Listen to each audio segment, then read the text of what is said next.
Since the dawn of humanity, a trail of blood and tragedy has forever marked the history of men. It was not a war between kingdoms, nor a clash between armies that inaugurated the cycle of violence on earth. The first blood spilled came from the bitterest betrayal, one brother raising his hand against another. Cain, the firstborn, the one who should have been the example, became the first murderer. His name was not remembered for deeds of glory, but for the shadow of anger that consumed him and transformed him into an eternal symbol of envy and lack of control. The flame of resentment burned in his chest like an inextinguishable fire, corroding his soul, blinding his eyes to all that was good. It was not a thoughtless act. It was not a momentary slip. It was a decision, a dark and irreversible choice that sealed not only his fate, but also condemned entire generations to bear the weight of that first crime. Cain did not just kill a brother. He broke a sacred bond, a connection that could never be restored. The earth, which had once nourished him, would now become his enemy. Heaven, which had once seen him as a son, now saw him as an exile. And his name, which should have been remembered as the first in the lineage of men, was engraved in history as a marker of the darkest things in the human heart. Get ready to delve into the story of a tragic journey where envy and resentment became the seeds of violence. Subscribe to the channel for more impactful accounts from the Bible and activate notifications so you don't miss any of these lessons. Cain was the firstborn of humanity, the first to be born under the weight of a corrupt world, outside the gates of Eden, where his parents Adam and Eve had walked side by side with God, enveloped in a perfection he would never know. Imagine the burden that rested on his shoulders. He did not inherit a paradise, but rather a punished earth, a hard soil that refused to yield its fruits without a fight. His birthplace was not a garden where the Creator walked at dusk, but a world marked by sweat, fatigue, and loss. From the first moment of his existence, Cain knew that his life would never be like that of his parents. He grew up hearing stories about a time when everything was perfect, where food grew effortlessly and the divine presence was as natural as the air we breathe. But for him, all of this was nothing more than a distant echo, a broken promise that would never be fulfilled. His reality was different. The ground he walked on was dry, the earth rebellious, and his hands, from an early age, learned the art of toil. Each harvest was a battle, each crop a test of his endurance. He did not know ease, only the incessant effort of a man trying to wrest from the earth what was once freely given. With each dawn, under the merciless sun, Cain saw the reflection of his condition. He was not just the first son, he was the heir of a fallen humanity, destined to fight against its own creation in order to survive. And perhaps, deep down, this reality shaped something inside him, a silent restlessness, a hidden longing for something he could not even name. Cain's hands knew no rest. Day after day, the hoe tore through the hard soil, and his fingers, marked by deep calluses, bore witness to the incessant struggle against the earth that resisted each harvest. His sweat mixed with the dust, and his heavy breathing carried the weight of a silent mission to restore, somehow, what had been lost. Each seed planted was more than a simple agricultural gesture. It was a cry of desperation, an attempt to recreate the perfection that his parents had squandered in Eden. But the soil was relentless, and no matter how hard he worked, no matter how hard he tried, paradise never sprang before him. With each harvest, Cain sought more than food. He sought recognition. He sought to be seen. Each fruit plucked from the earth was a silent plea for approval, a hope that God would look upon him with the same love that he had once shown the first inhabitants of the world. But the emptiness persisted, and then came Abel. The younger brother did not share the same pains. While Cain fought against the ground, Abel walked among the flocks with a disconcerting lightness. The animals followed him as if they were part of him, as if there was a natural harmony between them. He did not need to fight against the earth. He did not need to struggle for his sustenance. His presence was calm, his movements smooth, and this made Cain watch him with a mixture of admiration and discomfort. Abel seemed to have something that Cain never had, an unshakable peace, an inexplicable connection with creation. frustration. While the older one carried the weight of a lost world on his shoulders, the younger one walked effortlessly, as if he had never felt that burden. And this difference, this invisible distance, began to grow between the two like a shadow. Although they had been born from the same womb, shared the same house, and walked under the same sun, something separated them. An invisible line, a silent abyss that only Cain seemed to see. Abel possessed something that eluded him, a natural serenity, an unbreakable peace that seemed to flow from within. While Cain carried the weight of each day in his eyes, Abel moved with the lightness of someone who knew no burdens. There was a calmness in his gestures, a confidence that he didn't even need to justify. And this tranquility bothered Cain more than any words could express. Little by little, this difference began to grow like a crack in a rock. At first, it was subtle, almost imperceptible, but over time, it became impossible to ignore. Abel seemed closer to something untouchable, something pure, something Cain could never achieve. His smile, his posture, even the way the animals surrounded him, everything seemed to reflect a grace that his older brother did not possess. And it hurt.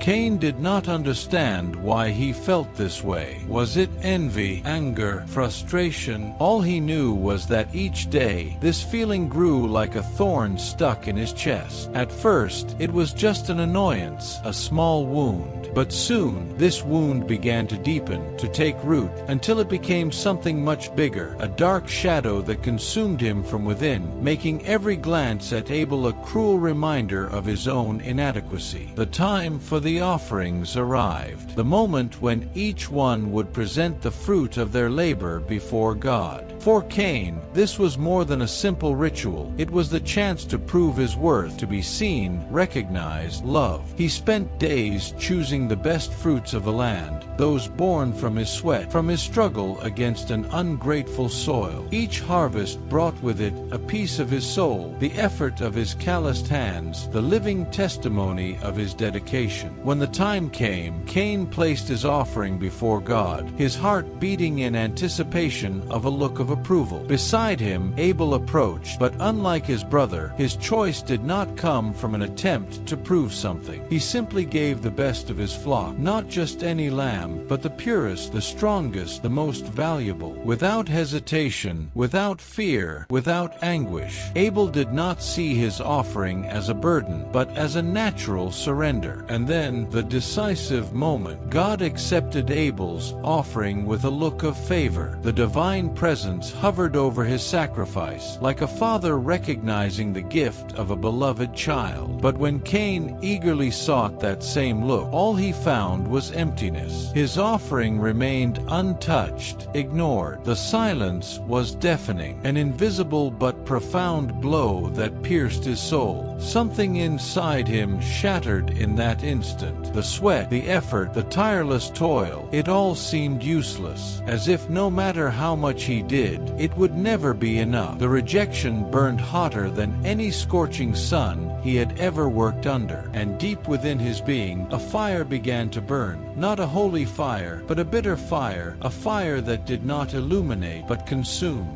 What began as a twinge of frustration soon became a raging flame, growing uncontrollably within Cain's chest. Rejection ate away at his soul like an invisible poison, spreading through his thoughts, making every beat of his heart a cruel reminder of his inferiority. The air around him felt heavy. Every glance he cast at Abel was like a silent blow. He tried to ignore it, tried to push away the tight knot in his throat, but it was impossible. Resentment had taken deep root, and now, like a twisted and sickly tree, it was spreading within him. God sensed the storm brewing in Cain's soul. His voice sounded like thunder laden with warning. Sin crouches at the door, but it is up to you to master it. It was a warning, a chance, a boundary between what could be avoided and what could become irreversible. But to Cain, these words were not a relief. They sounded like a foregone judgment, as if he had already been condemned before he had even made a mistake, as if the Creator himself expected him to fail. The fury that had previously simmered in silence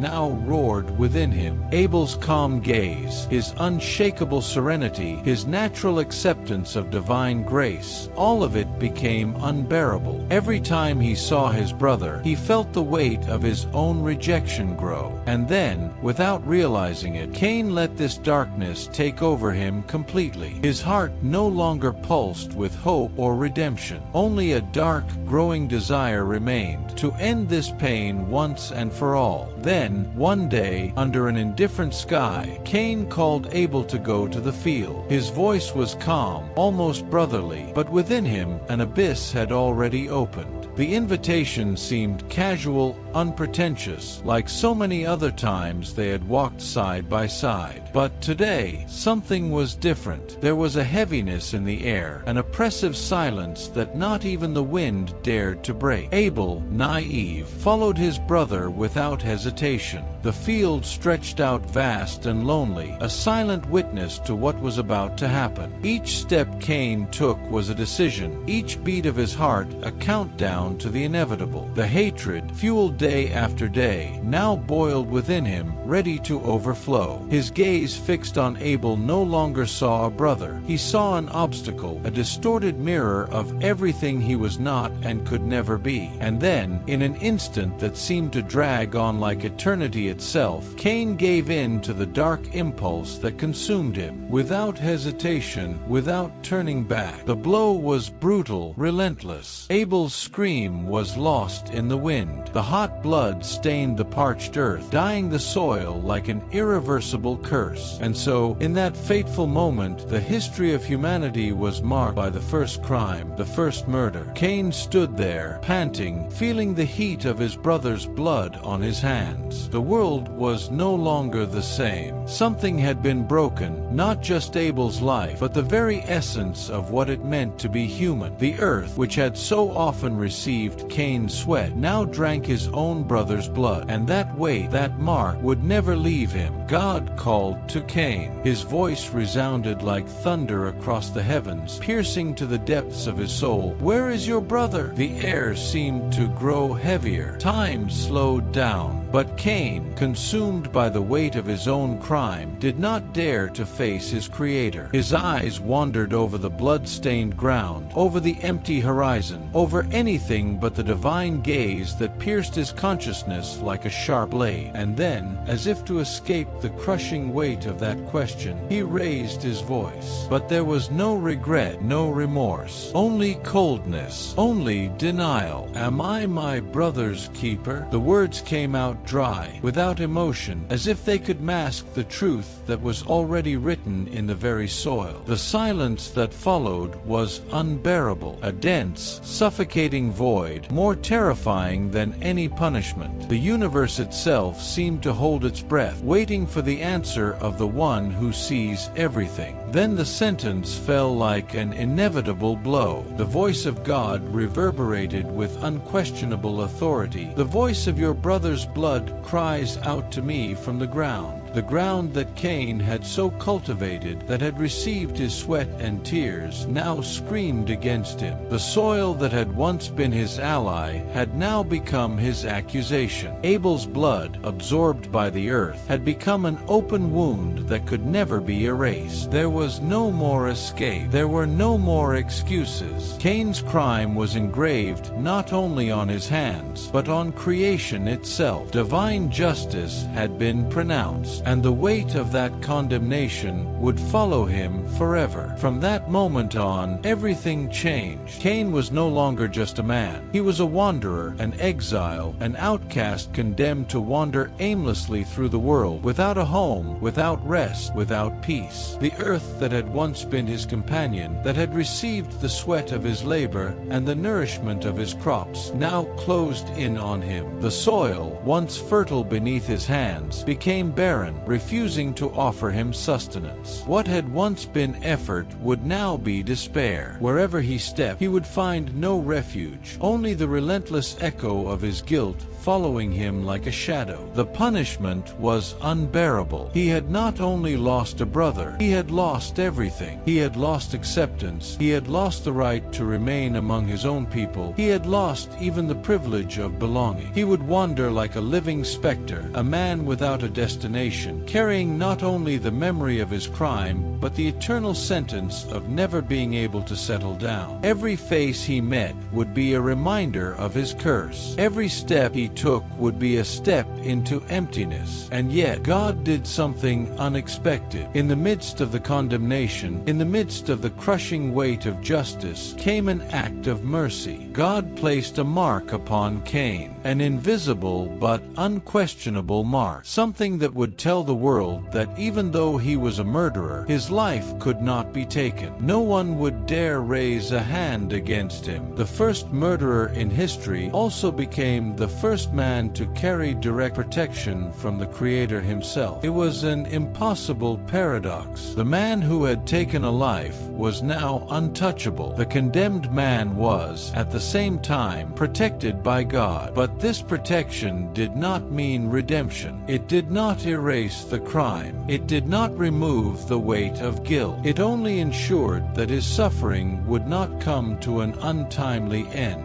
He would live, but he would live as a fugitive, walking among men, but never truly belonging to them. The first exile, the first wanderer, the first to bear a mark that could never be removed. He left without looking back, without a place to call home. The world, vast and indifferent, no longer welcomed him. Every step was a reminder of his curse. Every horizon was just another limit imposed on the man who could never belong anywhere. He was a wanderer, condemned to wander restlessly, carrying the weight of a crime that the earth would never forget. The wind blew in his face like a cruel whisper, reminding him that there was nowhere left to return. But something inside Cain, something that not even his damnation could erase, refused to accept complete oblivion. The man who had been marked by the curse decided to defy his own destiny. If the world did not offer him a place, he would create one. If the earth rejected him, he would rule it in another way. And so, in the midst of the void, among arid and silent lands, Cain began to build something unprecedented, the first city of humanity. Stone by stone, timber by timber, he built a refuge, not only for himself, but for those who, like him, bore their own marks, their own burdens. He named the city Enoch, in honor of his son, as if by naming it he could plant a seed of redemption where before there had been only ruin. The first murderer was now the first builder, a living paradox, a man who had destroyed the life of a brother, but who now built a legacy that would endure for generations. But could a city erase guilt? Could stone walls silence the voice of blood crying from the earth? Cain kept building brick after brick, as if each structure might be a desperate attempt to rewrite his history. But deep down, he knew nothing could erase his mark. Nothing could undo what had been done.